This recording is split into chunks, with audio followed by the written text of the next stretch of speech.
예, 2012 대선 점점 다가오고 있죠. 이제 70여일이 아니라 60여일 정도 남았습니다. 이제 정말 한 2달하고 조금 더 지나면 새로운 대통령 누군지 우리 모두 궁금한 바로 그런 궁금증을 풀 수 있는 순간이 다가오고 있는데요. 그래서 신율의 정정당당 오늘 바로 첫 순서 아니겠습니까? 그래서 가장 중요한 지금 현재 우리나라 정치권에서 가장 중요한 역할을 하시는 분 정말 저희가 어렵게 모셨습니다. 민주통합당 박지원 원내대표 나와 계십니다. 어서 오십시오. 안녕하세요. 예, 진짜 제가 어렵다라고 말씀드린 게 왜 그러냐면 대부분 토요일, 일요일 가시잖아요, 지역구. 네, 그렇습니다. 지금도 갔다 오신 거죠? 네, 그러니까. 갔다 왔습니다. 예. 그래서 참 모시기 어렵다라는 것도 있고 요새 그리고 얼마나 바쁘고 힘드세요. 그렇게 바쁘고 힘들지는 않습니다. 그래도 이게 안철수 후보도 상대해야 되고 박근혜 후보도 상대해야 되고 여러 가지로 힘들지 않으세요? 꼭 그렇게 생각은 하지 않습니다. 이미 국민들의 화두는 예. 민주당의 정권을 줄 준비는 되어 있고 민주당이 어떻게 준비하느냐. 그것이 곧 문재인, 안철수 두 후보의 단일화 문제이고 박근혜 후보는 조금 빠져 있죠. 그렇기 때문에 예. 거기에 많은 에너지를 쏟아야 된다 이렇게 생각합니다. 지금 민주당에게 정권을 줄 준비가 돼 있다. 국민들이 그런 말씀하셨는데 그러면 안철수 후보가 어떻게 되는 거예요, 이게? 예?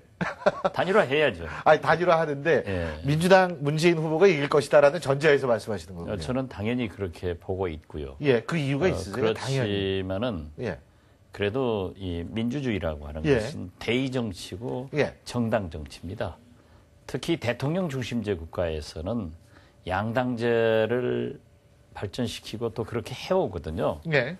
그렇기 때문에 새누리당이 집권하느냐, 민주당이 집권하느냐, 이 양자택일이 될 것이고 또 대통령이 되더라도 예. 실질적으로 파워를 갖는 대통령은 역시 정당의 백업을 받아야 될 겁니다. 예.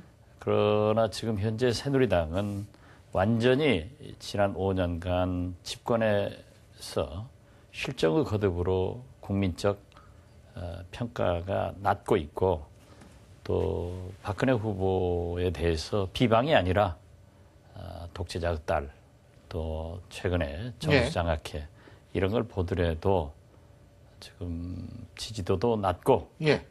그렇기 때문에 저는 민주당이 집권을 한다.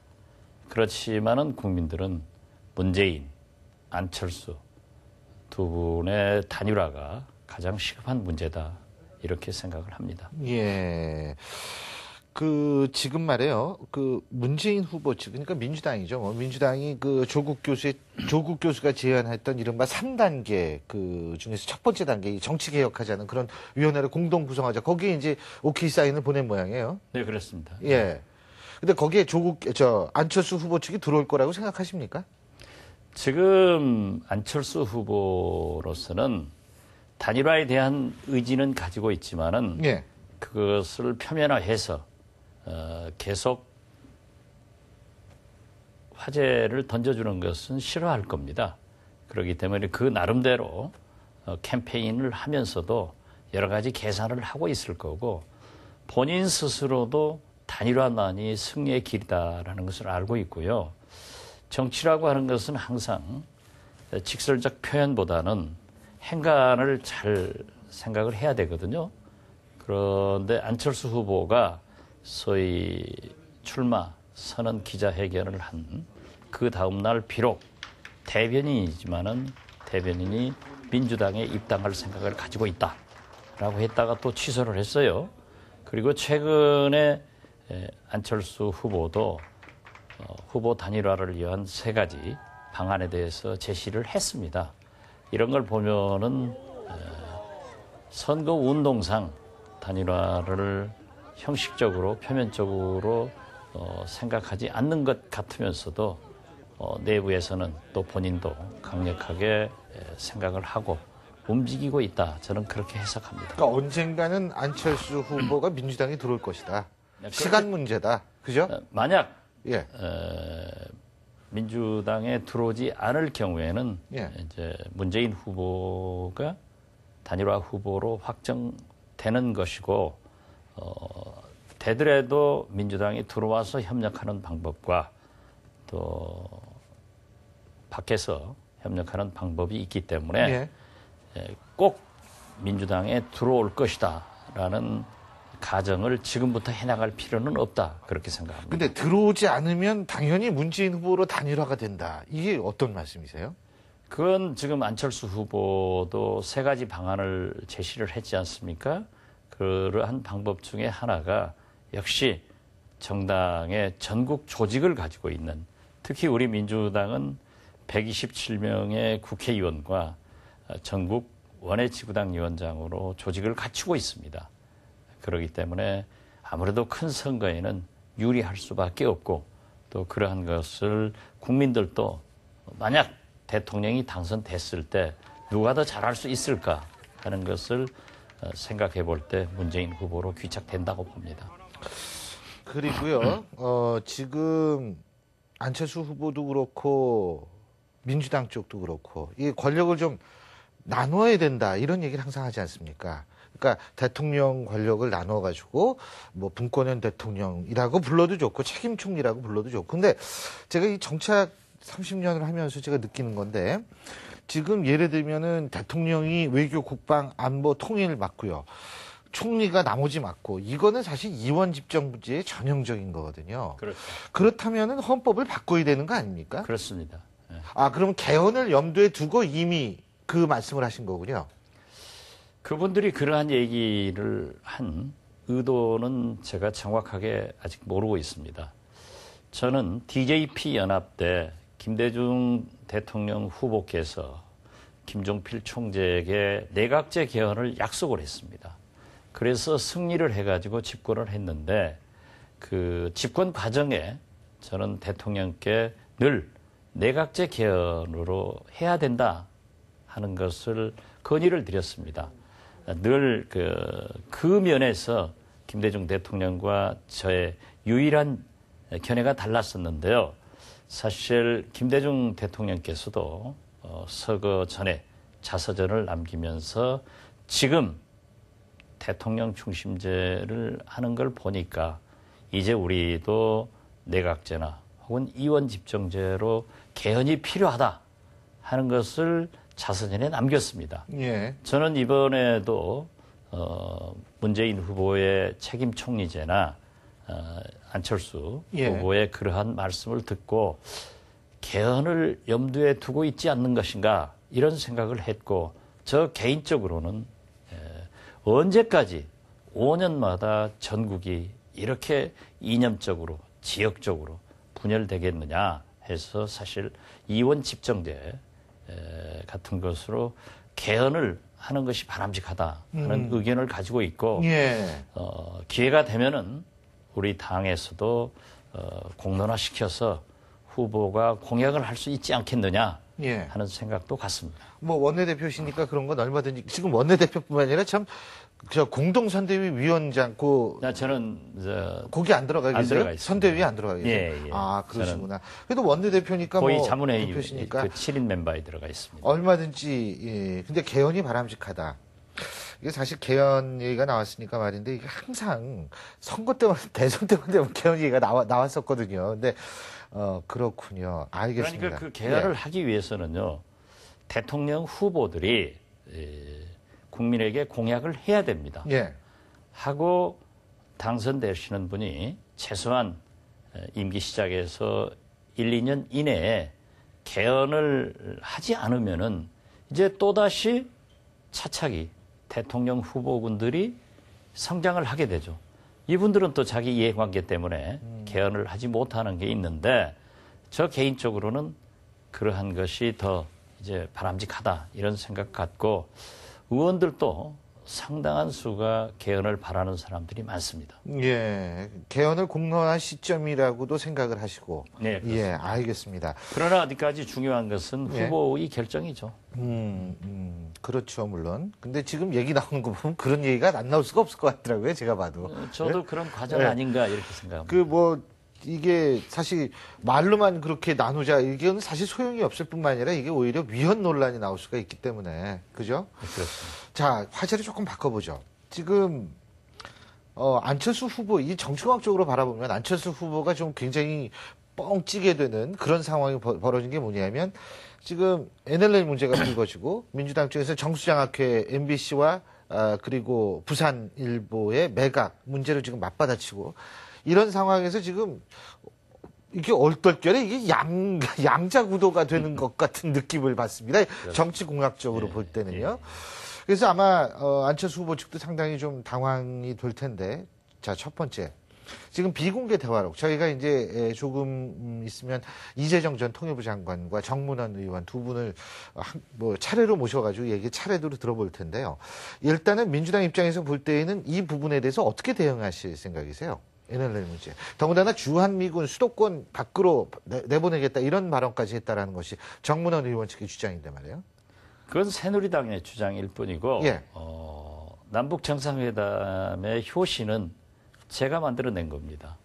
그래서 저는 경험도 가졌고 또 실제로 김정일 위원장과 한 4시간 반 술을 마시면서 얘기한 경험도 가졌습니다. 정상 간의 단독 회담은 있을 수 없습니다.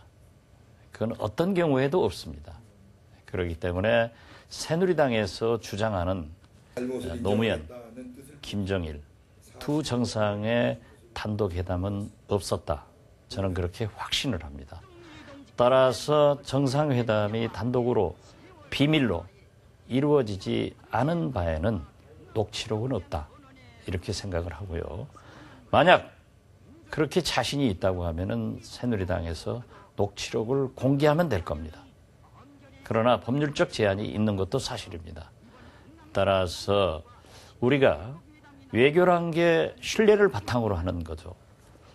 김오이라 메모, 한일회담 청상을 위해서 김종필 오이라 두 분이 메모를 작성했는데 지금 한일 관계가 순조로운데도 30년간 비밀 문건으로 보장을 했다가 또다시 30년을 연장했습니다.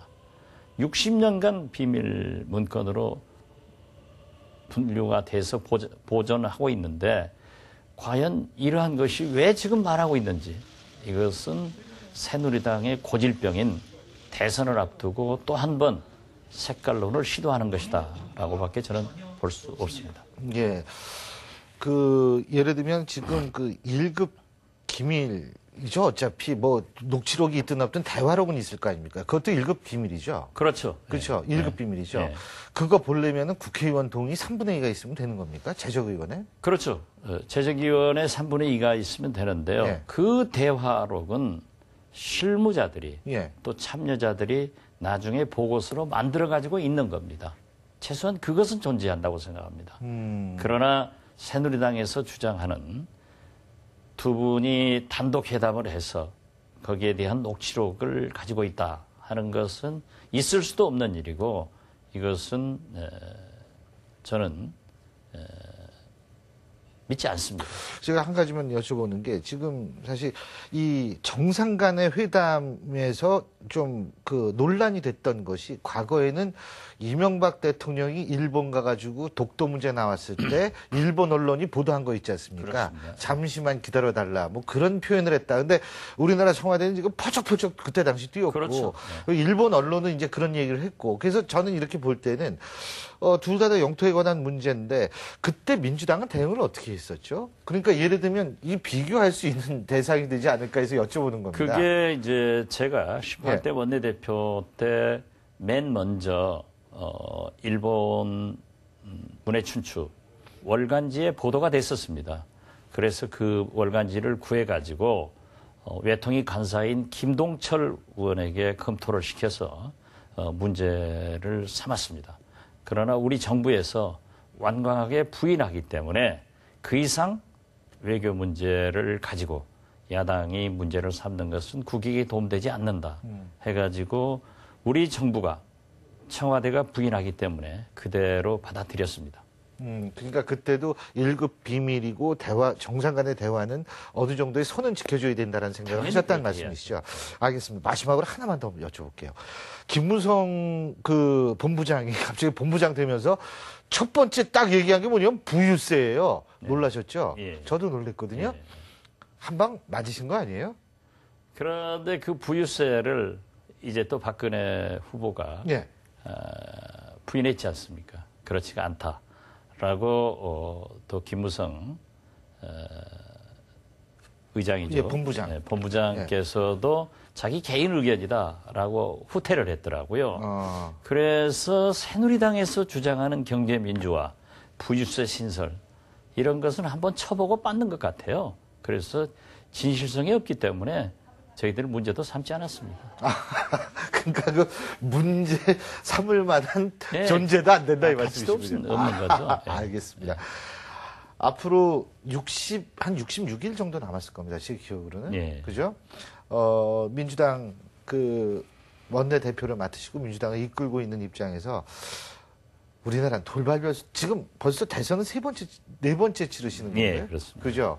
뭐 그러니까 이제 달인도 되셨겠지만은 어쨌든 끝까지 이번 대선이 우리나라 굉장히 중요한 순간 같아요. 그러니까 여야를 떠나가지고 대한민국 미래를 바라보면서 또 열심히 달려주시면 국민들의 그 진심을 저는 반드시 알아줄 거라고 생각이 됩니다. 그렇습니다. 예.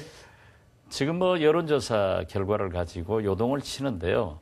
앞으로 60여일 길고도 긴 날들이 남아있기 때문에 네. 요동칠 겁니다. 그렇죠. 여기에 흥분하지 말고 그 여론조사는 그 트렌드를 보면 되는 거니까 잘하는 것도 중요하지만 실수하지 않으면서 예. 국민들에게 겸손하게 나가는 것이 좋다 이렇게 생각합니다. 알겠습니다. 예, 오늘 바쁘실 텐데 이렇게 나와주셔서 감사하고요. 오늘 진짜 말씀 잘 들었습니다. 고맙습니다. 감사합니다.